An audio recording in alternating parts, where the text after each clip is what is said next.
Hello, I'm presenting my ICMI talk again this year from the main library in Buchanan Castle in Scotland, which I bought and renovated with the proceeds from the sales of my international bestsellers.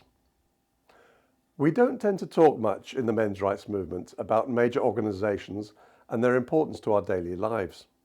Organisations include political parties, media outlets, businesses, international organisations such as the United Nations, NGOs, charities, and so much more. By major organisations, I mean those with at least hundreds of employees, up to huge employers such as the National Health Service in the UK, for some decades a disastrously inefficient and ineffective organisation with 1.5 million employees. Today, 3/4 of them are women. Women take up 2/3 of public sector jobs in the UK and a minority of private sector jobs. When I refer to women and men in this talk, I'm not talking of all women and all men, of course, but of a sufficient majority to justify the point I'm making. It is, of course, a common feminist ploy to present the most accomplished women as typical of women and the worst men as typical of men. Today I won't be talking about the exceptions, but the norms, which aren't changing as the decades roll by, being firmly rooted in human nature. Major organisations, including the military, have been run by men for a very long time, and they've been refined over that time to perform well in line with men's codes of honour and men's ways of working. Over the past half century or more, women have become ever more prominent in major organisations, and they've had zero interest in learning what makes organisations work well, preferring to operate in a female manner, with predictable adverse consequences for the organisations. Organisations have become ever more concerned with advancing women, largely by holding back men. Over recent years, I've heard increasingly from men working in major organisations, understandably resentful at less competent and experienced female colleagues being promoted above them, or less competent and experienced women being recruited for more senior positions than they hold. Many are also understandably resentful that they've been expected to devote time and effort to helping these women carry out their duties at the expense of their own duties. So I decided to tackle the issue of the sexes in the workplace in my ICMI talk this year. Before I talk more about organisations, I need to say something about professions. The increasing proportion of women on degree courses over recent decades has obviously led to the increasing proportion of women in key posts in organisations. Medical schools in the UK have preferenced female applicants over male applicants since the 1970s, half a century ago. Around 2/3 of the people accepted onto medicine and dentistry degrees courses have been women for many years, up to the present day. In other words, 2 women for every man. Equality is a fine thing. For some time, more than 50% of general practitioners, GPs, have been women, and the percentage is rising as the majority of older doctors, who are men, retire. Because female GPs prefer to work part-time rather than full-time, even when they have no childcare responsibilities, the inevitable result would have been a considerable fall in the capacity of the GP service. The National Health Service has solved this problem in a scandalous way, by poaching doctors from poor countries which can ill afford to lose them, such as India, Pakistan and Nigeria.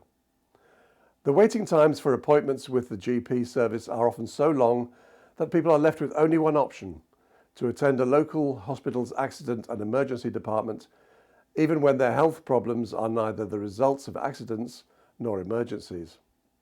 Predictably, the A&E service is in a permanent crisis with outrageous waiting times. Over the past 50 years in particular, we've seen a considerable increase in the proportion of women in senior positions in major organisations.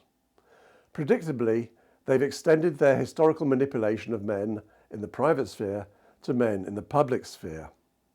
In the 1997 comedy drama As Good as It Gets, Jack Nicholson plays the part of a best-selling romance novelist with obsessive-compulsive disorder, OCD. He's reluctant to discuss his books with members of the public, but one day, as he's about to get into a lift, a young female fan rushes up to him excitedly and asks him, "How do you write women so well?" He replies, "I think of a man and I take away reason and accountability." More than half a century after women entered the workplace in huge numbers, we still have overt and covert programs to recruit and promote women in preference to men in the public and private sectors. Why might the state want as many women as possible in the workplace? Obvious reasons include the wish to increase tax revenues and discourage women from having children in order to control population. I strongly recommend Jerry Alexander's excellent talk at this event, Feminism's Role in Population Control. A world has been created where women and girls are ever more out of touch with reality. A world that didn't exist before the era of mass communications and social media in particular, when women and girls were confronted with monotonous regularity by the dysfunctionality of so many women and girls. But women and girls are reliably narcissistic and gullible, as advertisers have long understood only too well. So they lap up the constant messaging that women and girls are strong, capable and amazing, regardless of the evidence before their eyes to the contrary. The stark truth is that women can't compete with men at the top level in organisations, so the advancement of women into the senior levels of organisations has required overt and covert initiatives to increase their numbers, far beyond where merit alone would take them. In the UK, the organisations which relentlessly send out the message that women and girls are strong and capable include the BBC, of course. A recent BBC piece was about their forthcoming fiction offerings from 8 writers. 7 of them were women, mainly writing about women and girls. The only man on the list was Oscar Wilde, an Irishman who died 124 years ago. The list included no straight men, dead or alive. What are women's preferences in relation to the world of paid work, beyond wishing to avoid it if humanly possible? Their preferences have remained remarkably constant, decade after decade. Here are my top 10 job element preferences for women. Number 1, modest hours. From the moment they leave full-time education, women are far more likely than men to not engage in paid employment or to only work part-time even when they have no children. Number 2, high job security. Only in the public sector are jobs available with a low bar for performance coupled with high salaries, such as we find for medical doctors. Doctors are never fired for incompetence. They're only fired for killing large numbers of their patients, and even then only if discovered. Number 3, generous pensions. Public sector pensions are a huge and ever-increasing burden for taxpayers, and men have long paid over 70% of the income tax collected by the government. Number 4, working alongside colleagues, preferably women, ideally with plenty of time to chat about matters unrelated to work. Number 5, the focus of the organisation's work is on sentient beings, usually humans, sometimes animals. Number 6, low accountability. Women take very poorly to criticism, so they seek jobs where they won't be open to criticism, so long as they tick the necessary boxes. It may help explain why administrative work is invariably a female monopoly.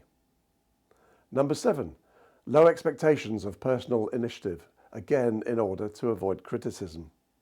Number 8, the work is all, or almost all, carried out indoors and isn't physically onerous.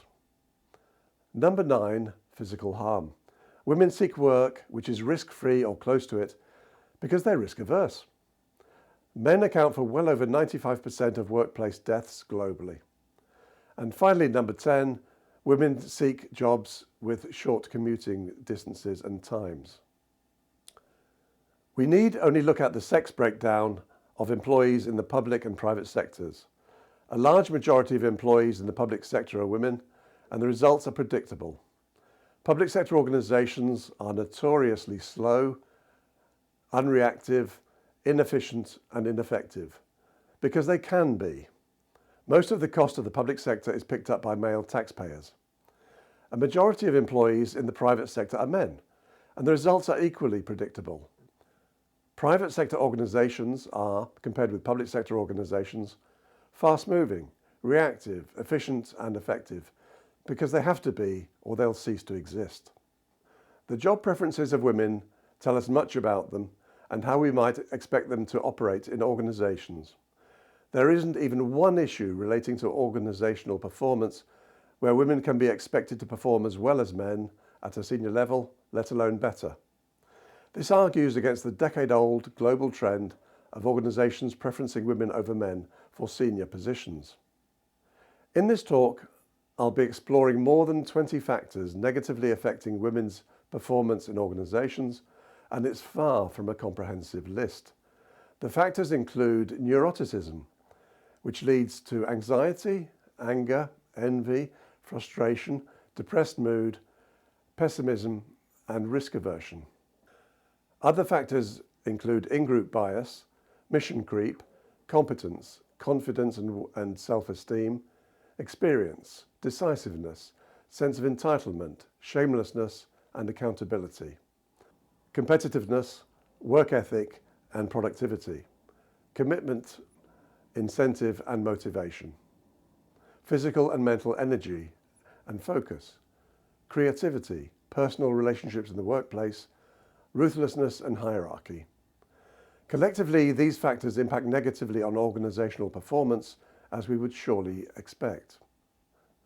I'll start with an example of where the increasing proportion of women in senior levels of organisations has long been known to have a negative impact, namely the impact of increasing the proportion of women on corporate boards. Feminists long ago coined the phrase the glass ceiling, an alleged conspiracy by men to keep women out of senior positions in general and out of boardrooms in particular. The glass ceiling was always a fiction, a matter I explored in my 2011 international bestseller, The Glass Ceiling Delusion. The real reasons more women don't reach senior positions. The reason there were historically few women in boardrooms was perfectly simple. The number of women with the necessary experience and expertise was low compared with the number of qualified men, and that remains true to this day.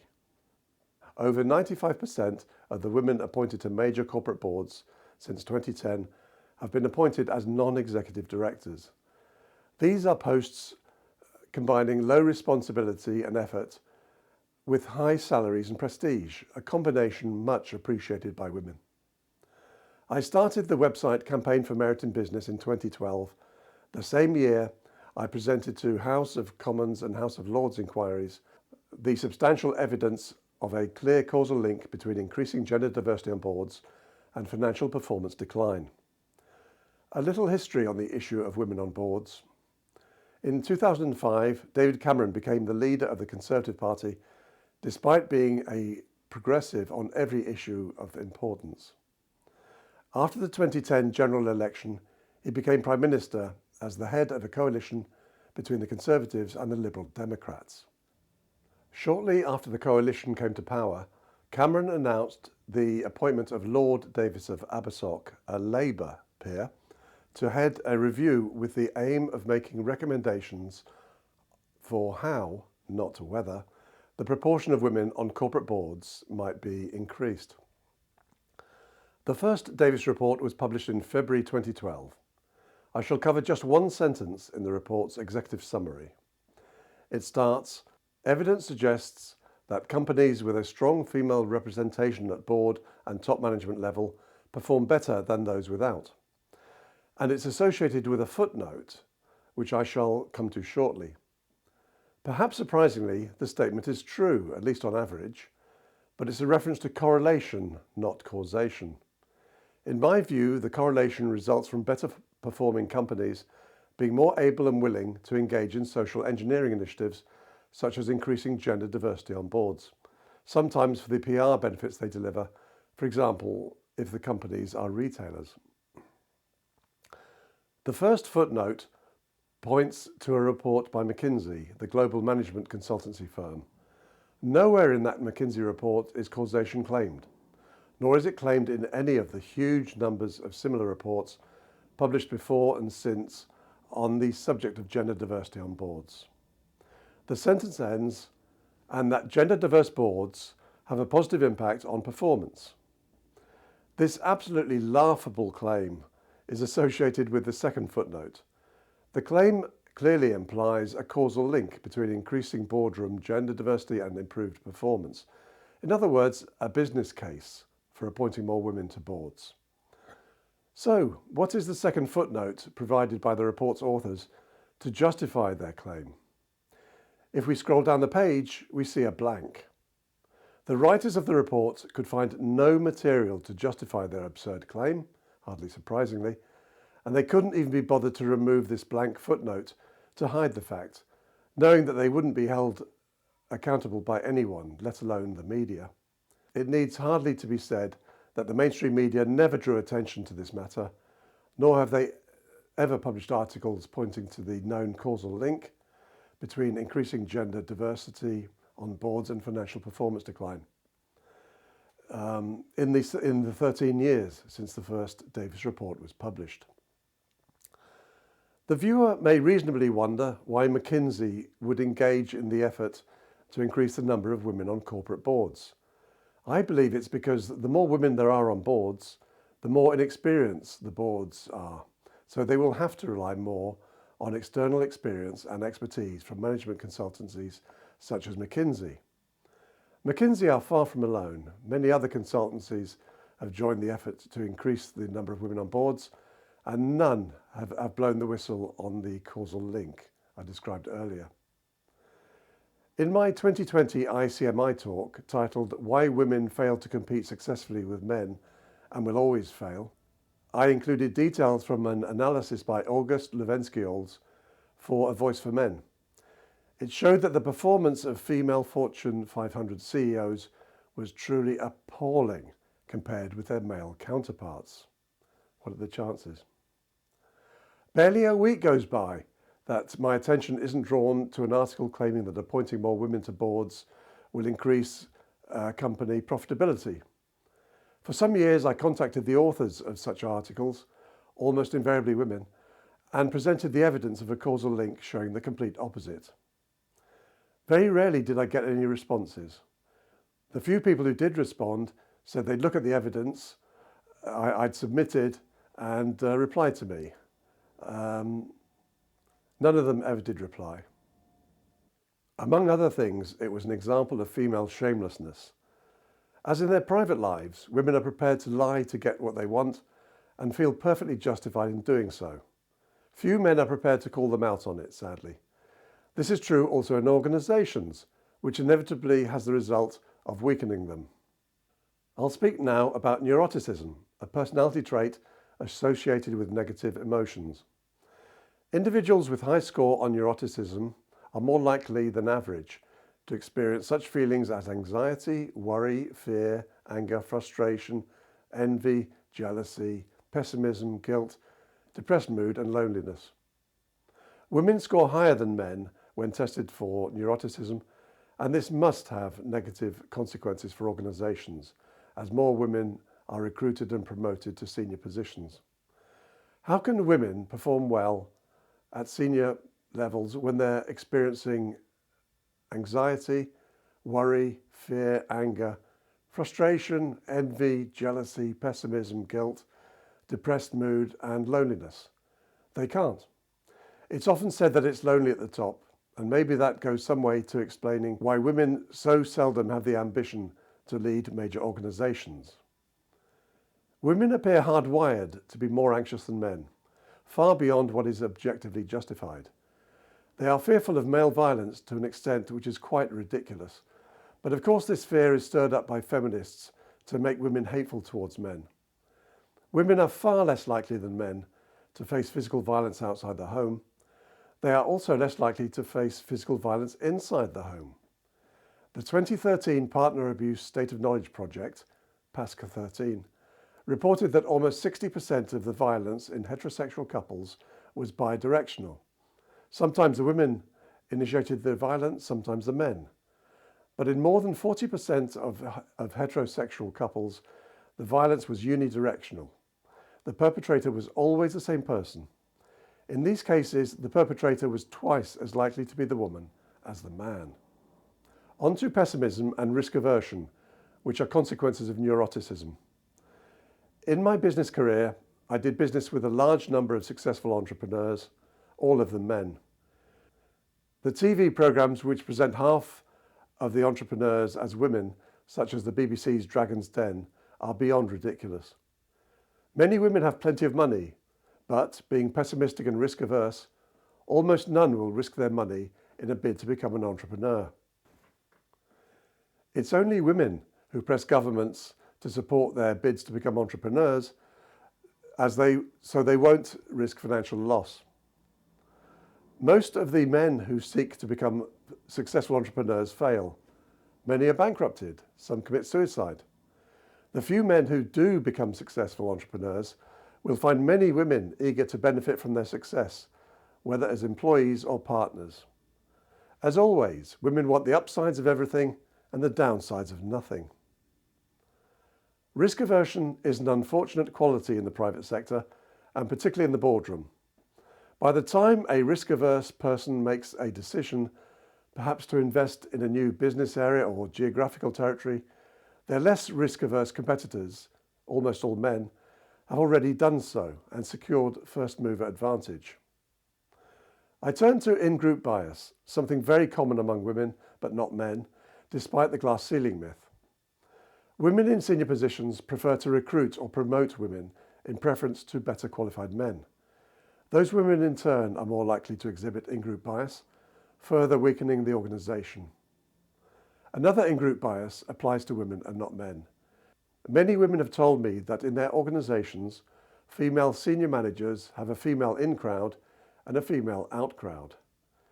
The in-crowd is favoured for advancement, preferential treatment in relation to salaries, time off work, etc. The out-crowd is treated far less favourably. All this leads to frustration and anger and envy. Many studies have pointed to the fact that women would prefer to work for men rather than women, while men don't have strong feelings either way. Appointing more women into senior positions inevitably leads to inefficiency and ineffectiveness. On to mission creep. Many organisations exist solely to advantage women and thereby disadvantage men, for example UN Women. Many others don't have the advancement of women over men as a stated goal, but they pursue the goal anyway. Women in senior positions all too often use their positions to pursue this goal, usually covertly, but sometimes overtly. I'll give just one example from the business sector. The public objective of the chief executive of a public company is to increase value for shareholders, the owners of the company. Aviva plc is a multinational insurance company and a FTSE 100 member, one of the 100 largest capitalised firms in the UK. Last year, Amanda Blank, the chief executive of Aviva, boasted to a Treasury Committee inquiry in the House of Commons that the recruitment of white males for senior positions had to get a final sign-off from her and her chief people officer, another woman. We can be very sure that executives at Aviva will be highly reluctant to put forward white males to this pair of harpies. What these women are doing is illegal under the Equality Act, but the mainstream media didn't comment on that fact, and of course no prosecutions were forthcoming. More recently, we have had the case of the US Service Director, Kimberly Cheetle, ultimately responsible for the failure of the security operation that very nearly resulted in the loss of Donald Trump's life. She's been very clear on many occasions that she planned to considerably increase the proportion of Secret Service agents who are women, without explaining how that might improve the service, because of course it wouldn't. We saw one consequence of the policy in the afternoon of the failed assassination attempt. Donald Trump is 6'3" tall. On all sides but one, after the initial volley of shots, he was shielded by Secret Servicemen of a similar height. On one side, however, there was a short, terrified-looking Secret Service woman, leaving Trump's head and upper torso exposed for potential snipers. I turn to the issues of competence, confidence and self-esteem. Important issues in the senior levels of organisations. Women are envious of the confidence exhibited by many men. There have been countless books telling women how to become more confident and countless articles in women's magazines. What all these books and articles miss is that confidence arises naturally from competence. Men are perfectly well resigned to the fact that acquisition of competence is a challenge. It takes a lot of time and effort and involves making mistakes. Women, as always, don't want to put in the time and effort, and they don't like making mistakes. In some organisations, there are mentors and mentees. The mentors are always men, the mentees usually women, seeking an easy shortcut to advancement. These women are given senior positions in which they cannot perform as well as the best available men because their competence, such as it is, doesn't arise from personal experience. Compared with men, women seem addicted to initiatives aimed at encouraging women to excel in their careers. The words celebrating and inspiring come up all the time in these initiatives, and I long ago concluded that the purpose of all this celebrating and inspiring is to push women into doing things they don't want to do. It also applies to choices of career. Despite decades of taxpayer-funded initiatives designed to increase the number of women studying engineering at university, only a small proportion of engineering students are women, and few of them go on to pursue engineering careers over the long term. Many female employees are conscious that they've been recruited or promoted largely or only because of their sex. A natural response is to feel they're imposters, because they are. They know that better qualified men could have been recruited or promoted. So the feminists invented imposter syndrome, something experienced uniquely, it would seem, by women. I turn to the issue of inexperience. It should be self-evident that to preference women over men in recruitment and promotion is to discriminate against men with more experience. The impact on the organisation can only be negative. Decisiveness. I think we can all agree that women are more indecisive than men. Many women wouldn't dream of making a major decision in their lives without consulting female friends and relatives first. Women bring the same mindset into organisations, and the results are predictable, especially if their experience is insufficient for carrying out their responsibilities. They don't like to make major decisions themselves. They operate a form of management by committee, and as we know, committees are where good ideas go to die. Women's sense of entitlement. Having bought the myth that women were historically privileged and preferenced over women, we should expect that women believe they're entitled to more senior positions than their merit would suggest. I turn to the issues of women's shamelessness and lack of accountability.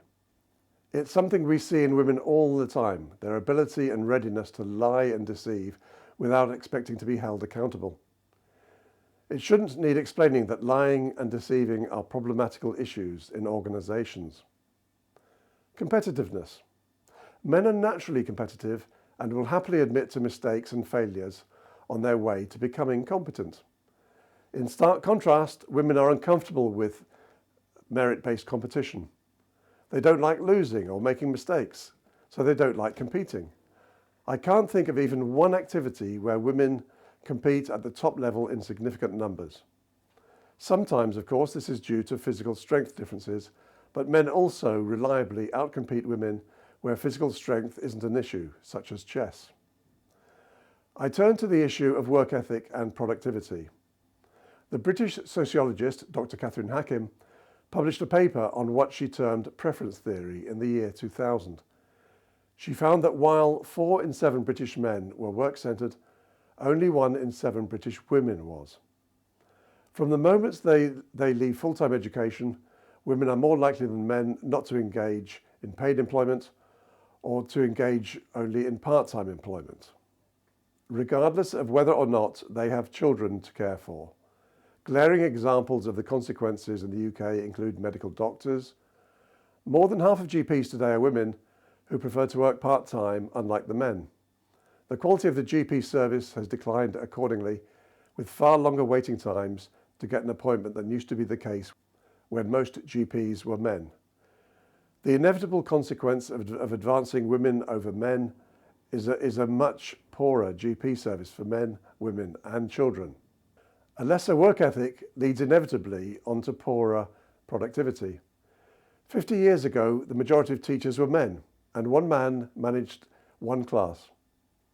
For many years, the majority of teachers have been women, and they have teaching assistants, invariably women as well. But between them, they educate children less well than one male teacher did decades ago. Commitment and productivity. Women prefer part-time working over full-time working, even when they have no children. It's inevitable that part-time working alone will reduce productivity, since people often cannot contact their colleagues when they need to. Women often bail from their high-flying careers, despite the huge investments made in those careers. Women are more likely to do this than men, in part because of their hypergamy. They're far more likely than men to have a partner who can make up for the lack of income. When Jordan Peterson was a psychology professor at the University of Toronto, he was hired by a major Toronto law firm concerned about their high-flying female lawyers in their 20s in a bid to stop them quitting before they hit their 30s. He admitted to not having succeeded with even one of them, citing their reluctance to work the punishing hours required of young lawyers in major law firms. I turn to the issues of incentive and motivation. Women evidently lack the motivation to lead organisations or to reach senior positions. Sometimes this is because they lack incentives. For example, they may already have a comfortable life thanks to a high-earning partner, and they don't want the stress that comes with senior positions. There's a relentless stream of initiatives seeking to persuade them to do what they manifestly don't want to do, endless talk of inspiring and celebrating women. Susan Pinker is an American psychologist, the sister of the Harvard psychologist Steven Pinker. Her book, The Sexual Paradox: Men, Women and the Real Gender Gap, was published in 2008. She interviewed many high-flying businesswomen, asking them why they hadn't advanced as far as they could have or why they'd quit their jobs. The same theme emerged time and time again.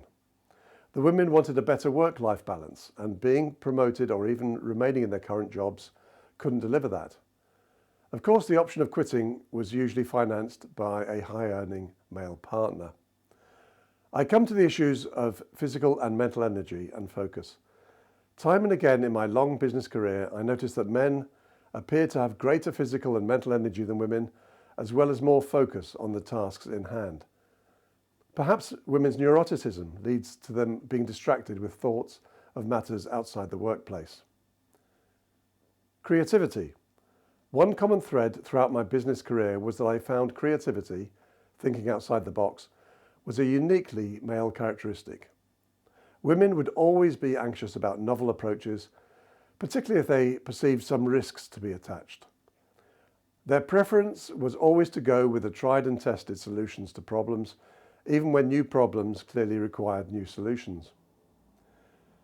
We turn to personal relationships in the workplace. I understand that in communist China, female workers were forbidden to wear cosmetics at work. This seems to me eminently sensible and should be copied in all workplaces. If nothing else, it will have the benefit that men will realize the yawning gap between the attractiveness of women before and after applying cosmetics. Where women can exploit their attractiveness in the workplace as elsewhere, they do so. When their looks fade, they resent their younger female colleagues who do likewise, which cannot help organisational effectiveness. Many couples first meet in the workplace. Given that women still expect men to make the first move in initiating a possible intimate relationship, men are put in the impossible position of seeking a first date without knowing if the approach will be welcomed. If it isn't, they'll be guilty of sexual harassment, of course. Ruthlessness. Women are usually fixated with the issue of personal relationships, possibly because they largely get what they want in life by manipulating them, especially their relationships with men. In organisational settings, this leads to a reluctance to discipline the poorly performing women who report to them. Women's drive to be liked overrides their responsibility for driving performance. Women are far more disinclined than men to fire women, however hopeless they are. Put simply, women lack the ruthlessness needed for driving operational performance. Finally, I turn to the issue of hierarchy. Men are perfectly comfortable working in hierarchies. They respect their demands for the sake of organisational performance, even when their bosses are insufferable. Women, in stark contrast, are disrespectful of hierarchy and think nothing of undermining them for their personal gain at the expense of organisational performance. This brings to a close my list of issues that result in women impairing the performance of organisations. The increase in the proportion of women at senior levels in organisations inevitably leads to poorer organisational performance compared with if the best available men took up those positions. Thank you for listening to my talk. I hope you'll enjoy all the conference videos. I should like to thank the speakers as well as Andy Johnston, who was responsible for the video editing and the video clips at the start and end of the videos. Next year's ICMI in 2025 will be held in Sydney, Australia. It will be organised and hosted by Robert Brockway. The 2026 ICMI will be held in the United States. It will be organised and hosted by Paul Elam. I shall host an online ICMI in 2027 unless someone suitable comes forward with a plan to host an in-person event in Europe that year. Goodbye. Andy, I think that's a wrap. Good stuff. Thanks for flying up to Scotland for this. Loved it. I appreciate it.